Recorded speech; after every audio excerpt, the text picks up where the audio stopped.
Hello, সবাই কেমন আছো? আশা করি সবাই খুব ভালো আছো। আর আমিও অনেক দিন পর একটা ভিডিও নিয়ে চলে এসেছি। এটা ছিল আমার 15 তারিখের রিয়েল ব্রাইড। তো 15 তারিখে দুটো ব্রাইড ছিল আমার। তো ফার্স্টে আমি সুতোপার বাড়িতে চলে গেলাম। লোকেশনটা ছিল সোনারপুর। সোনারপুর থেকে অটো করে ৫ মিনিট যেতে হবে। তারপরে সুতোপার দাদা গিয়ে এনেছিল।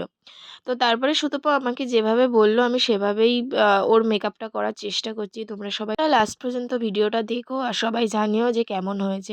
আর হ্যাঁ, আমার একটু ঠান্ডা লেগে গেছে, নাক বন্ধ হয়ে গেছে। তো কথাটা এইজন্য এরকমই শুনতে লাগছে। তো আজকের ওর মেকআপটা আমি রিকর্ড আর ফরএভার 52 মিক্সড করে করেছি। ওর লুকসটা চেয়েছিল যে একটু গ্লজি হবে, আর আই মেকআপ চেয়েছিল একটু ইয়েলো রেডের মধ্যে সিমারি দিয়ে হবে। তো আমি সেরকমই করেছি। সেদিন আমার বান্ধবীরও বিয়ে ছিল, তো আমি সুতপাকে রেডি করে আসার পর আমি ওকে রেডি করব বলেছিলাম। তো আমি সেই অনুযায়ী সুতপাকে যথেষ্ট টাইম দিয়ে ওকে ভালোভাবে রেডি করে এসে তারপরে আমি আমার বন্ধুকে রেডি করলাম। সেই দিন সুতপা আমাকে অনেক তাড়াতাড়ি যেতে বলেছিল, যেহেতু ও 4টের মধ্যে রেডি করে দিতে হবে। তো ও 11টার সময় রেডি হয়ে বসেছিল আমার জন্য। তো আমি অনেক দেরিতে গেছি, আমি 2টো 2:30-এর মধ্যে ওদের বাড়িতে ঢুকে গেছি। তো সবাই ওদের বাড়ি একটু রাগারাগি করছিল যে এত দেরি করে আমি কেন এসেছি।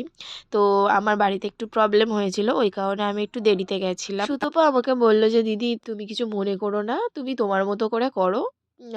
সত্যি একটা বিয়ের দিন, তো ওই জন্য ওরকমই বলছিল, সেটা স্বাভাবিক বলাটাই।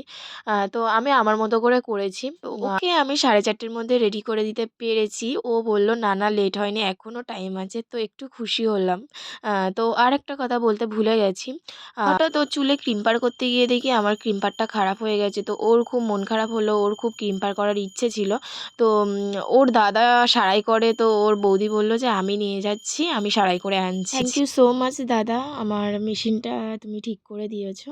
তারপরে আমি দ্বিতীয় ব্রাইড আমার বন্ধুর কাছে চলে এসেছি। মানে ও এসেছিল আমার বাড়িতেই সাজতে। ও বলেছিল যে ওকে একদম সিম্পল একটা লুক দিতে, যতটা সিম্পল হয় আর কি।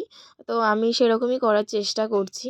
আর ওর বিয়েটা ছিল কালীঘাটে, বেশ খুব মজার। আমাকে বলেছিল যাওয়ার জন্য ওর সাথে, কিন্তু আমার সেদিন কাজ ছিল বলে আমি ওর সাথে যেতে পারিনি। ওর মনটা খুবই খারাপ ছিল, আর বেশিরভাগ টাইম আমার সাথে কাটাতো। আমি যেতে পারবো না ওর সাথে, ওই কারণে ওর বেশি আরও মন খারাপ, কষ্ট হচ্ছে। তো জানিও সবাই লুকসটা কেমন হচ্ছে। দেখা হচ্ছে পরের ভিডিওতে। চলো টাটা।